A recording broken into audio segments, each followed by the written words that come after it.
इसके अलावा 12 मार्च को ईरान का नया सुप्रीम लीडर बनने के बाद मुज्तबा खामनेई ने पहली बार आधिकारिक बयान जारी किया था। यह बयान ईरान के सरकारी टीवी चैनल पर चलाया गया था, लेकिन मुज्तबा खामनेई खुद कैमरे के सामने नहीं आए। उनके बयान को एक न्यूज एंकर ने पढ़कर सुनाया था, यानी न मुज्तबा का चेहरा दिखा था और न ही उनकी आवाज सुनाई दी। और इसीलिए अमेरिका और इजराइल दोनों पूछ रहे हैं कि मुज्तबा खामनेई कहां हैं। खबर तो ये तक है कि अमेरिका मुज्तबा का सुराग देने वाले को 92 करोड़ रुपए का इनाम देगा। हालांकि ट्रंप ने कुछ दिन पहले बयान दिया था कि उन्हें लगता है कि मुज्तबा जिंदा हैं। ट्रंप ने कहा था कि उन्हें लगता है कि मुज्तबा को काफी नुकसान पहुंचा है, लेकिन वो किसी न किसी रूप में जिंदा हो सकते हैं। ट्रंप को लगता है कि मुज्तबा जिंदा है, लेकिन उन्हें ये नहीं पता कि वो कहां हैं, और इसीलिए इजराइल और अमेरिका मुज्तबा को ढूंढने की तमाम कोशिशें कर रहे हैं। वैसे ईरान के नए सुप्रीम लीडर मुज्तबा खामनेई की हालत पर दुनिया भर में किसी रिपोर्ट में कुछ लिखा गया तो किसी रिपोर्ट में कुछ और। रॉयटर्स की एक रिपोर्ट के मुताबिक मुज्तबा खामनेई को हमले में हल्की चोटें आई थीं। CNN ने दावा किया था कि उनके पैर में फ्रैक्चर हुआ, आंख के पास चोट लगी और चेहरे पर भी हल्की चोटें आईं। ब्रिटिश अखबार द सन की रिपोर्ट में तो सबसे ज्यादा गंभीर दावा किया गया। रिपोर्ट के मुताबिक हमले में मुज्तबा खामनेई बुरी तरह घायल हुए और कोमा में चले गए। द सन की रिपोर्ट तो ये भी दावा करती है कि मुज्तबा खामनेई की एक टांग काटनी पड़ी और लीवर और पेट को गंभीर नुकसान पहुंचा। यानी मुज्तबा कहां हैं, कैसे हैं, किस हालत में हैं, किसी को पक्के तौर पर कुछ भी नहीं पता। इस बीच कुवैत के एक अखबार अल जरीदा ने तो नया ही दावा कर डाला। अखबार की रिपोर्ट कहती है कि 28 फरवरी को हुए जिस हमले में अली खामनेई की मौत हुई थी, उसमें मुज्तबा भी घायल हुए थे। इसके बाद चुपचाप उनको एक रूसी सैन्य विमान से मॉस्को भेजा गया था। रिपोर्ट में कहा गया है कि खामनेई की टांग की सर्जरी सफलतापूर्वक हुई और अभी भी वो मॉस्को के एक निजी अस्पताल में भर्ती हैं। यानी नया दावा ये कहता है कि मुज्तबा ईरान में नहीं, रूस में है। और अगर ये सच है तो ट्रंप का मुज्तबा का हाल उनके पिता जैसा करने का सपना फिलहाल पूरा होता नजर नहीं आ रहा।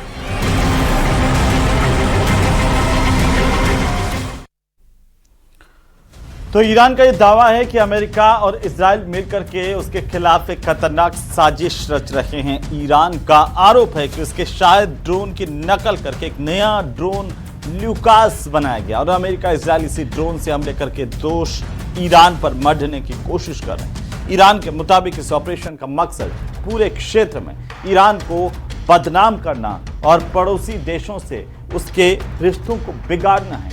ये खास रिपोर्ट देखिए।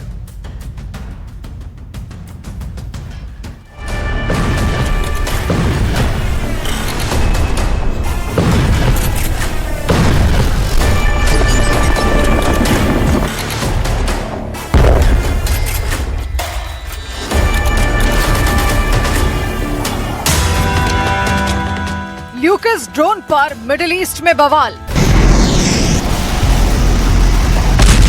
ईरान का अमेरिका और इजराइल पर सनसनीखेज आरोप। ड्रोन की नकल से साजिश रचने का इल्जाम। मिडिल ईस्ट की जंग के बीच ईरान ने अमेरिका और इजराइल पर एक बेहद सनसनीखेज आरोप लगाया है। ईरान का दावा है कि अमेरिका और इजराइल उसके मशहूर शाहिद 136 ड्रोन की तकनीक की नकल कर ल्यूकास नाम का ड्रोन बना रहे हैं और उसी से पड़ोसी देशों पर हमले करके इसका दोष ईरान पर मढ़ने की कोशिश की जा रही है। ईरान का कहना है कि ये एक सोची समझी रणनीति है जिसका मकसद इलाके में ईरान को बदनाम करना और पड़ोसी देशों के साथ उसके रिश्तों में दरार डालना है।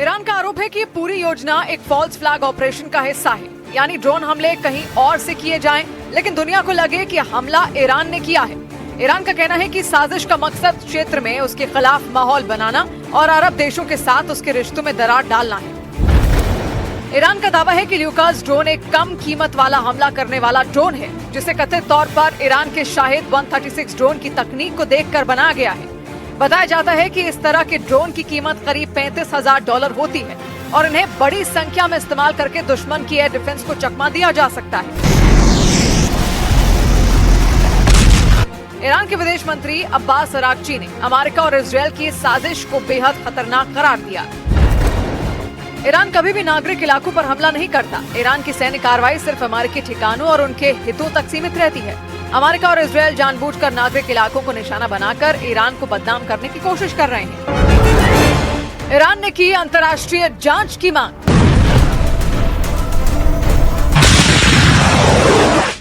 ईरान ने इस पूरे मामले की जांच के लिए एक संयुक्त अंतर्राष्ट्रीय जांच समिति बनाने का प्रस्ताव भी दिया है। तेहरान का कहना है कि अगर निष्पक्ष जांच होती है तो दुनिया के सामने सच्चाई आ जाएगी कि इन हमलों के पीछे असली ताकत कौन है। ईरान के इन आरोपों ने मिडिल ईस्ट की जंग को और रहस्यमयी बना दिया है। अब सवाल यह है कि क्या वाकई ड्रोन की नकल करके ईरान को फंसाने की साजिश हो रही है या फिर ये जंग का नया प्रोपेगेंडा है? क्योंकि अगर ये आरोप सच साबित होते हैं तो ये सिर्फ सैन्य टकराव नहीं बल्कि जासूसी और रणनीतिक धोखे की भी बड़ी कहानी साबित होंगे।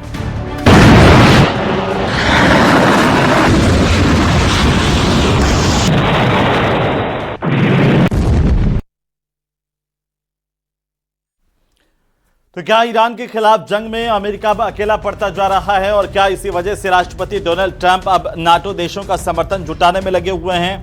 ट्रंप ने यह साफ संकेत दिया कि अगर सहयोगी देश ईरान के खिलाफ इस लड़ाई में साथ नहीं आए तो नाटो का भविष्य बहुत बुरा हो सकता है। साथ ही ट्रंप अब दुनिया के बड़े तेल उपभोक्ता देशों को भी हॉर्मुज स्ट्रेट की सुरक्षा के लिए साथ लाने की कोशिश कर रहे हैं। क्या है ट्रंप की नई रणनीति और क्यों अब दुनिया के कई देशों को इस जंग में शामिल करना चाहते हैं ट्रंप? ये खास रिपोर्ट देखिए।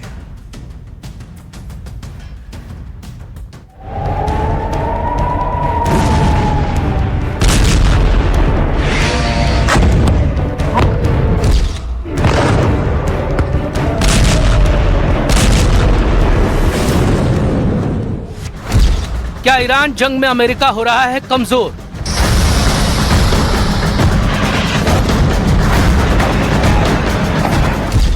जंग के बीच ट्रंप को क्यों आई नाटो की याद?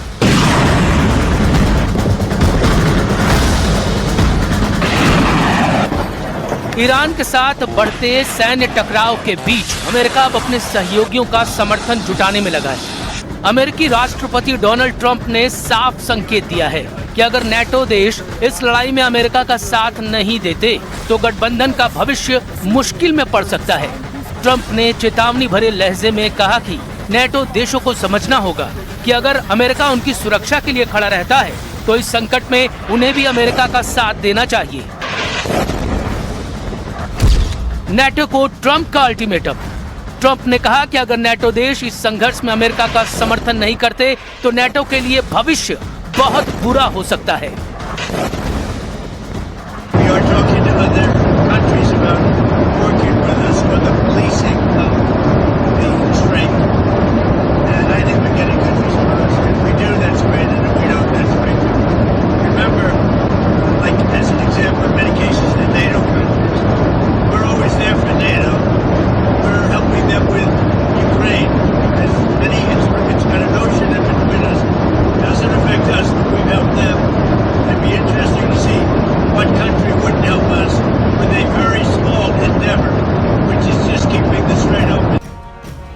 ट्रंप का दावा है कि ईरान सैन्य रूप से अब कमजोर हो चुका है और उसकी मिसाइल और ड्रोन क्षमता काफी घट गई है, लेकिन इसके बावजूद अमेरिका अपने सहयोगियों को इस लड़ाई में शामिल करने की कोशिश कर रहा है। ईरान पर अटैक से पहले ट्रंप दावा करते थे कि वो चंद दिनों में ईरान को धूल चटा देंगे, लेकिन जंग के फौरन बाद ही अमेरिकी सेना को ईरान के पलटवार से ये एहसास हो गया था कि फतह करना इतना आसान नहीं होने वाला। तभी 28 फरवरी से चल रही ये जंग अभी तक बारूदी धुएं से सराबोर है। अमेरिका के 34 करोड़ रुपए की मिसाइलें ईरान के 14 लाख के ड्रोन से तबाह होती नजर आई। अंजाम ये रहा कि पश्चिम एशिया में न सिर्फ अमेरिकी सैन्य ठिकानों पर हमले हुए बल्कि अमेरिका का सबसे महंगा डिफेंस सिस्टम पैट्रियट भी कुछ देशों में तबाह किए जाने का दावा किया गया। शायद यही वजह है कि अमेरिकी राष्ट्रपति नेटो देशों को मदद के लिए पुकार रहे हैं। जाहिर है अगर नेटो देश अमेरिका की मदद नहीं करेंगे तो उन्हें ट्रंप के गुस्से का शिकार भी होना पड़ेगा। तेल का रास्ता दुनिया की चिंता, अमेरिका की 7 देशों को साथ लाने की कोशिश। ईरान के साथ जारी तनाव के चलते पूरी दुनिया की नजर अब पश्चिम एशिया पर टिकी है। अमेरिका चाहता है कि इस संघर्ष में उसके सहयोगी देश सिर्फ बयानबाजी तक सीमित न रहें बल्कि रणनीतिक सहयोग भी दें। ईरान के खिलाफ अमेरिका और इजराइल की जंग का सबसे बड़ा मोर्चा है दुनिया का सबसे अहम तेल मार्ग straight of Hormuz. Hormuz strait से होकर दुनिया के बड़े हिस्से में तेल की सप्लाई होती है।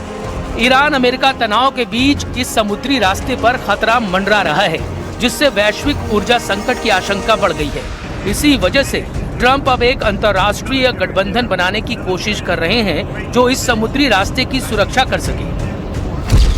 अमेरिका इस मिशन में जिन देशों से बातचीत कर रहा है उनमें चीन, फ्रांस, जापान, साउथ कोरिया और यूनाइटेड किंगडम जैसे देश शामिल हैं। ट्रंप का कहना है कि जो देश इस समुद्री मार्ग से तेल का फायदा उठाते हैं उन्हें इसकी सुरक्षा में भी भूमिका निभानी चाहिए। ट्रंप ने खास तौर पर चीन का नाम लेते हुए कहा कि चीन को भी स्ट्रेट ऑफ हॉर्मुज की सुरक्षा के लिए आगे आना चाहिए, क्योंकि उसका करीब 90% तेल इसी रास्ते से गुजरता है। तेल की जंग में महाशक्तियों की एंट्री। ऐसे में सवाल उठ रहा है कि क्या ईरान के खिलाफ ये जंग अब सिर्फ अमेरिका और ईरान तक सीमित नहीं रहेगी? क्या हॉर्मुज स्ट्रेट की सुरक्षा के नाम पर अब कई देश इस संघर्ष में शामिल होने जा रहे हैं? क्योंकि अगर ये अहम समुद्री मार्ग लंबे समय तक प्रभावित होता है तो इसका असर पूरी दुनिया की अर्थव्यवस्था और ऊर्जा आपूर्ति पर पड़ने जा रहा है।